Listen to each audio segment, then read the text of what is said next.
चलिए, तो हमने देखा कि जो क्वांटम मैकेनिक्स है इसकी दूसरी सबसे महत्वपूर्ण एप्लीकेशन है वैलेंस बॉन्ड को समझाना, कोवैलेंट बॉन्ड को समझाना।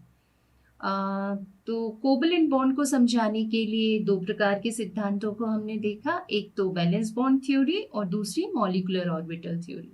तो चलिए हम पहली थ्योरी वैलेंस बॉन्ड थ्योरी को यहाँ पर डिटेल में देखते हैं। तो पहली थ्योरी का नाम है वैलेंस बॉन्ड थ्योरी, जिसे हम शॉर्ट में VBT कहते हैं, यानी संयोजकता सिद्धांत। तो संयोजकता बंध सिद्धांत की क्या प्रमुख अभिधारणाएं हैं वो हम सबसे पहले यहाँ पर देखते हैं। सहसंयोजक बंध के निर्माण के लिए जब दो परमाणु एक दूसरे से बंध बनाने के लिए पास में आते हैं तो सबसे जरूरी है कि उनमें अयुग्मित इलेक्ट्रॉन हो, उनमें अनपेयर्ड इलेक्ट्रॉन का होना आवश्यक है। तो पहली कंडीशन क्या है कि उनमें क्या होना चाहिए, अनपेयर्ड इलेक्ट्रॉन होना चाहिए। और दूसरी बात, ये अनपेयर्ड इलेक्ट्रॉन कैसे होना चाहिए, विपरीत चक्रण वाले, मतलब इनके स्पिन क्या होना चाहिए, अपोजिट डायरेक्शन में होना चाहिए। तो सहसंयोजक बंध का निर्माण उन्हीं परमाणुओं के बीच हो सकता है जिनमें अनपेयर्ड इलेक्ट्रॉन हो। दूसरा, ये अनपेयर्ड इलेक्ट्रॉन जो हो वो कैसे हो, विपरीत चक्रण वाले हों, यानी कि अपोजिट स्पिन वाले हों। फिर तीसरी बात ये कही कि अणु के निर्माण में जो परमाणु एक दूसरे से सहयोग बंध बनाते हैं, एक दूसरे से रिएक्शन करते हैं, वे परमाणु भी अणु में अपनी पहचान रखते हैं, मतलब वो अपनी आइडेंटिटी बनाए रखते हैं, उनकी आइडेंटिटी होती है। किसकी आइडेंटिटी की बात कर रहे हैं हम, एटम की।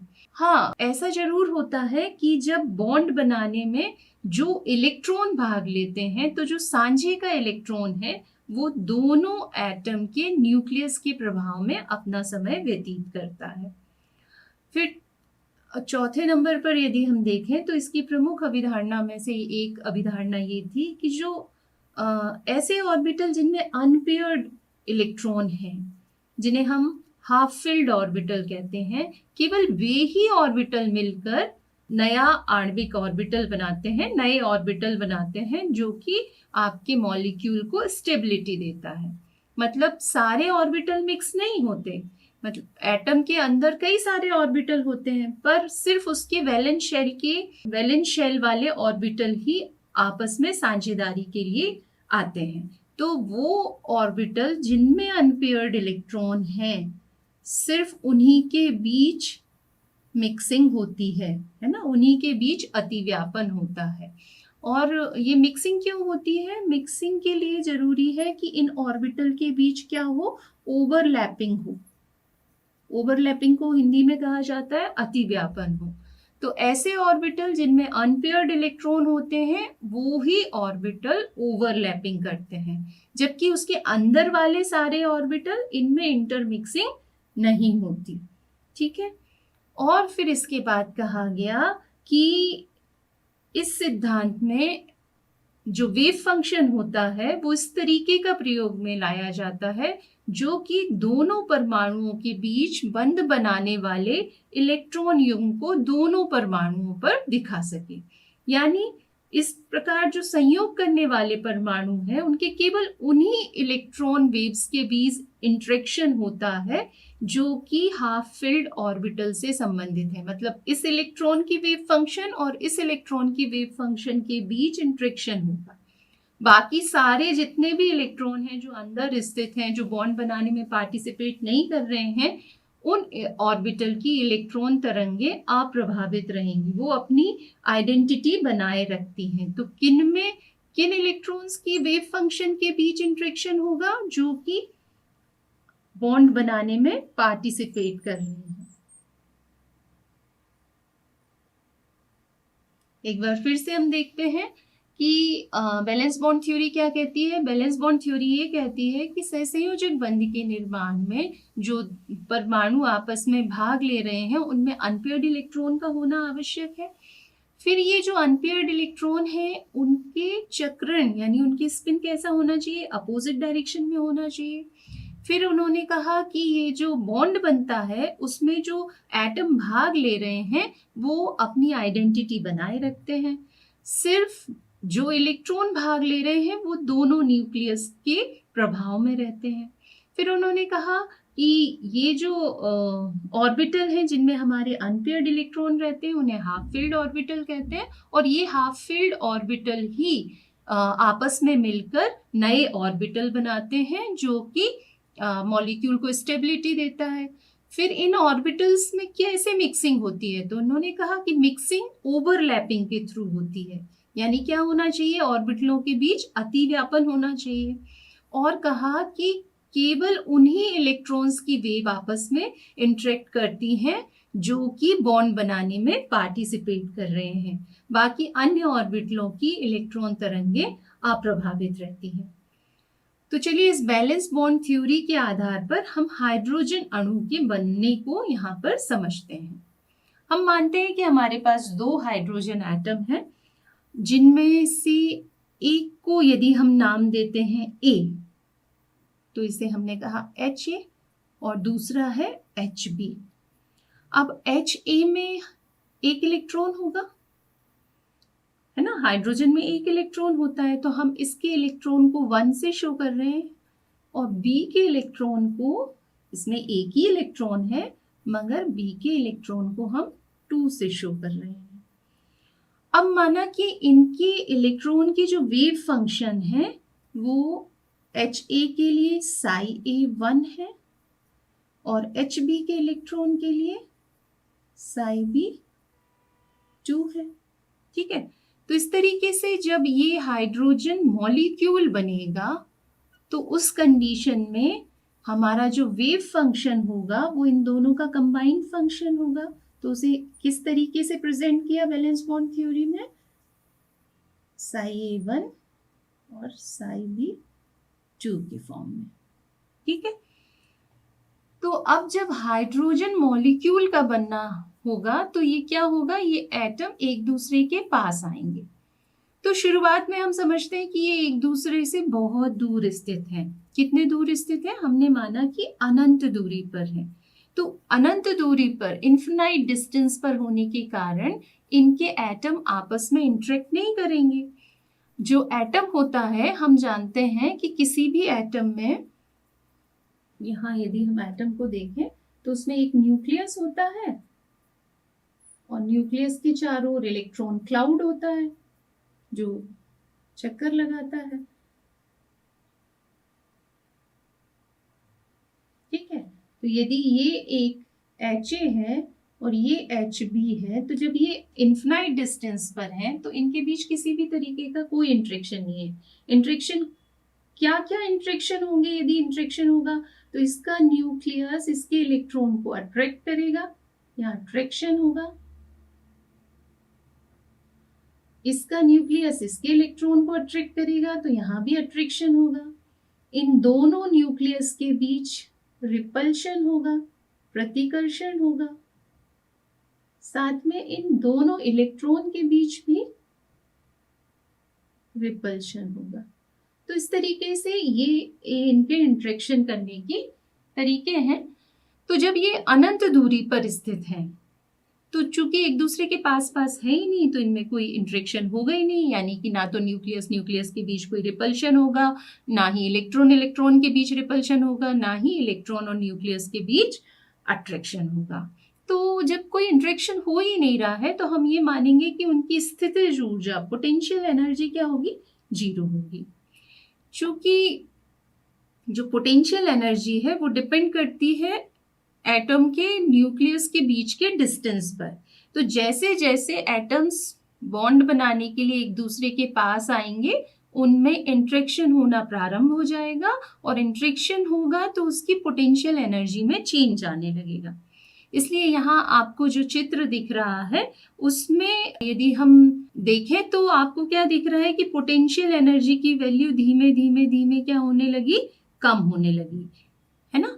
ये देखिए, आपको ये जो डायग्राम दिख रहा है, इस डायग्राम में आप क्या देख रहे हैं, हमने एनर्जी को और इंटरन्यूक्लियर डिस्टेंस के बीच एक प्लॉट खींचा है। यदि हम यहाँ इस तरीके से बताएं, यहाँ पर हमने इंटरन्यूक्लियर डिस्टेंस लिया है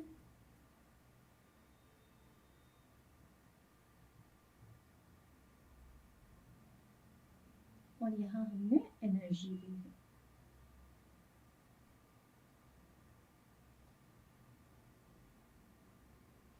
तो आप प्लॉट में देख रहे हैं कि जब दोनों एटम एक दूसरे से इन्फिनाइट डिस्टेंस पर हैं तो उनकी पोटेंशियल एनर्जी कैसी है, 0 है।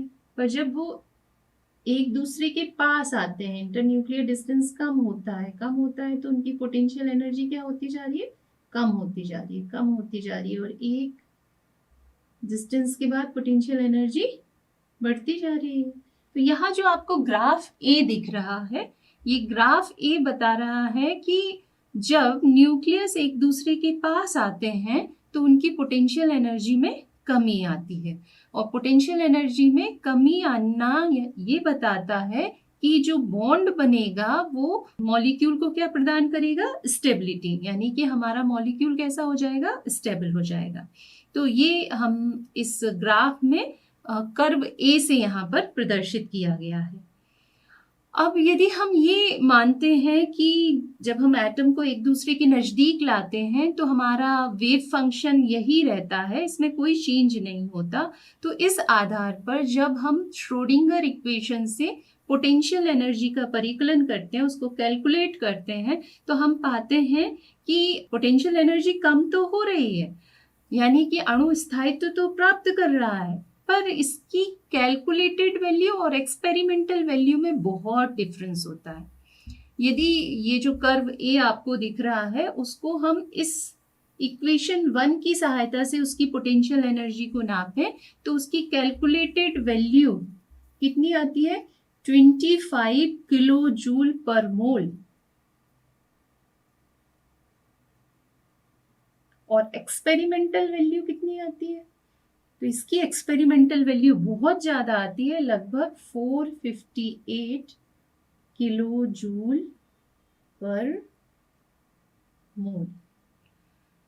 तो ये जो इक्वेशन हमने यहाँ पर हाइड्रोजन एटम के लिए बनाई, ये हालांकि क्वालिटेटिव रूप से तो काफ़ी अच्छी है, जो बताती है कि एटम से जब मॉलिक्यूल बनता है तो एनर्जी में कमी आती है, यानी कि वो स्टेबल हो जाता है। पर यदि हम क्वांटिटेटिवली देखें तो उतने अच्छे रिजल्ट्स हमें नहीं मिले, यानी कि अभी कुछ एरर है। ये जो वेव फंक्शन हमने हाइड्रोजन मॉलिक्यूल के लिए यहाँ पर बनाया, इसमें कुछ एरर है, तो हम इसमें कुछ मॉडिफिकेशन कर सकते हैं। तो साइंटिस्ट ने इसमें मॉडिफिकेशन किया, और मॉडिफिकेशन के लिए उन्होंने क्या किया, उन्होंने बोला कि ये जो इलेक्ट्रॉन होते हैं वो कोई पार्टिकल तो है नहीं कि उनकी फिक्स्ड पोजीशन हो, बल्कि वो तो क्या करते हैं, इलेक्ट्रॉन क्लाउड है, यानी कि आप किसी विशिष्ट इलेक्ट्रॉन की किसी दिए गए स्थान पर सिर्फ पाए जाने की प्रायिकता बताते हो, है ना। ये साई क्या बताता है, साई स्क्वायर इलेक्ट्रॉन के पाए जाने की प्रायिकता बताता है, वो ये नहीं बताता कि इसकी फिक्स्ड पोजीशन क्या है। तो यदि हम क्वांटम मैकेनिक्स की इस धारणा का उपयोग करते हैं तो हम ये नहीं कह सकते कि ए का इलेक्ट्रॉन सिर्फ ए के ही न्यूक्लियस के पास रहेगा और बी का इलेक्ट्रॉन सिर्फ बी के न्यूक्लियस के पास रहेगा, है ना। बल्कि जब बंध बनता है, जब वो ओवरलैपिंग करते हैं, तो एक स्थिति ऐसी हो सकती है कि ए का इलेक्ट्रॉन बी के न्यूक्लियस के पास चला जाए और दूसरे हाइड्रोजन परमाणु बी का इलेक्ट्रॉन ए के पास चला जाए, हो सकता है ना ऐसा। तो यानी कि इस कंडीशन में हमको एक वेव फंक्शन और मिलेगा। वो वेव फंक्शन क्या होगा, जब ए का इलेक्ट्रॉन बी के पास है तो उस कंडीशन में हम साई बी कैसा लिखेंगे, इसके पास ए का इलेक्ट्रॉन है, जबकि ए के पास किसका इलेक्ट्रॉन है, बी का इलेक्ट्रॉन है। तो हमको यहाँ पर दो इक्वेशन मिलेंगी, एक को हम साई 1 से रिप्रेजेंट कर देंगे और दूसरे को हम साई 2 से रिप्रेजेंट कर देंगे। यानी कि जब इलेक्ट्रॉन एक्सचेंज हो जाते हैं, हो सकता है एक कंडीशन ऐसी हो कि इलेक्ट्रॉन सदैव एक ही परमाणु पर स्थित ना रहकर ओवरलैपिंग के बाद दूसरे एटम के पास चले जाए। तो इस कंडीशन में हम ये मानेंगे कि हमारा जो टोटल वेव फंक्शन है वो किस तरीके से लिखा जाएगा। तो यदि हमें ये दो इक्वेशन प्राप्त होते हैं तो हमारे मॉलिक्यूल के लिए wave function, combined wave function क्या हो जाएगा, psi1 प्लस psi2, यानी इनके लीनियर कॉम्बिनेशन से हमको कंबाइंड फंक्शन मिलेगा। और यदि हम इस तरीके से लिखते हैं तो हमारा जो साई होगा वो क्या हो जाएगा, पहली कंडीशन जब इलेक्ट्रॉन अपने अपने एटम के कांटेक्ट में है, और दूसरी कंडीशन जब ए का इलेक्ट्रॉन बी पर और बी का इलेक्ट्रॉन ए पर चला गया है।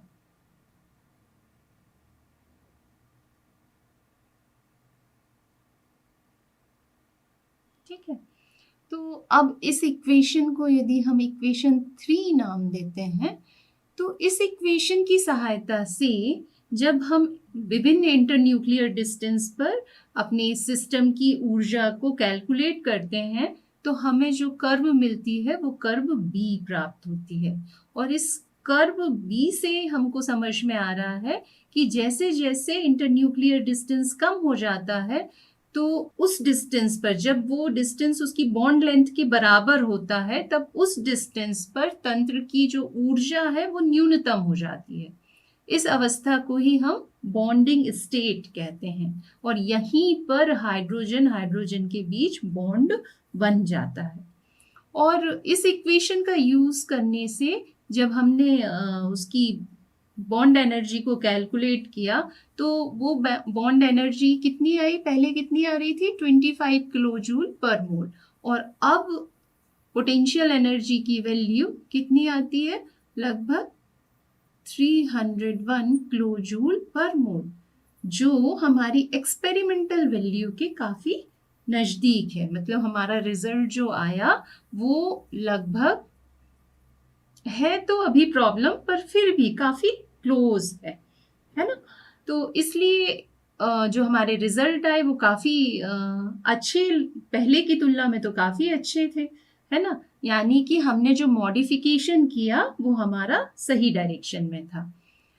अब आप यहाँ देखें कि वैल्यू कितनी आ रही है, एनर्जी की वैल्यू 301, जबकि पहले जब हमने सिर्फ एक ही इक्वेशन यूज की थी तब वैल्यू कितनी आ रही थी 25। तो इन दोनों के बीच जो डिफरेंस है वो कितना होगा, 301 माइनस 25, तो ये लगभग 276 किलो जूल पर मोल का डिफरेंस है। तो ये डिफरेंस क्यों आया, क्योंकि हमने यहाँ पर कंडीशन लगाई कि इलेक्ट्रॉन का एक्सचेंज होता है, यानी ये जो एनर्जी का डिफरेंस है ये किसको बता रहा है, इलेक्ट्रॉन के एक्सचेंज को, है ना।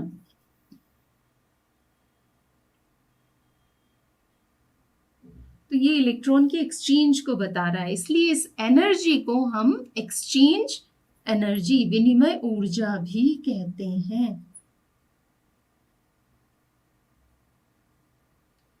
ठीक है, इसलिए ये जो 276 किलो जूल पर मोल का यहाँ पर जो एनर्जी है उसे हम क्या कह रहे हैं, एक्सचेंज एनर्जी, क्योंकि ये इलेक्ट्रॉन के एक्सचेंज के कारण उत्पन्न हुई।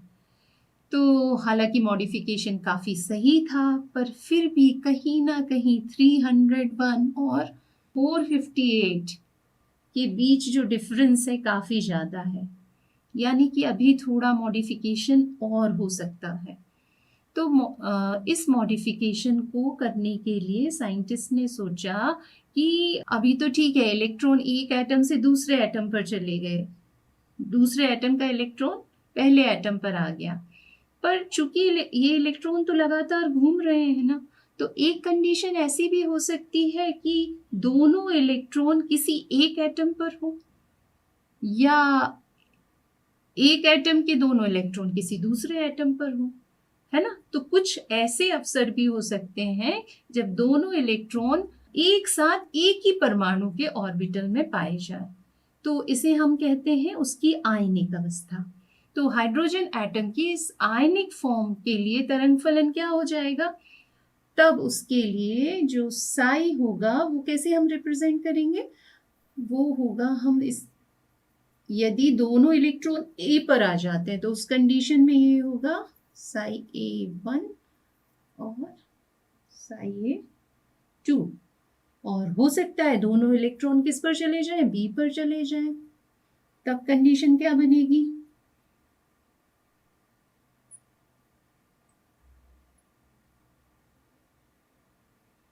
तो यदि मैं इसको 3 और इसको 4 दूं, या ये आयनिक एनर्जी फंक्शन को बताते हैं, और इसे मैं इक्वेशन 3 और इक्वेशन 4 लिखूं, तो फिर हमारी जो टोटल वेव फंक्शन है वो क्या हो जाएगा, सिर्फ आयन के लिए, एक आयन बनने के लिए वेव फंक्शन, ये दोनों कंडीशन हो सकती है, तो इन दोनों को हम क्या करेंगे, ऐड कर देंगे, यानी कि साई A1 साई A2, और हो सकता है बी पर हो तो एक कंडीशन ये भी हो सकती है, तो हमने क्या किया, 3 और 4 को ऐड कर दिया,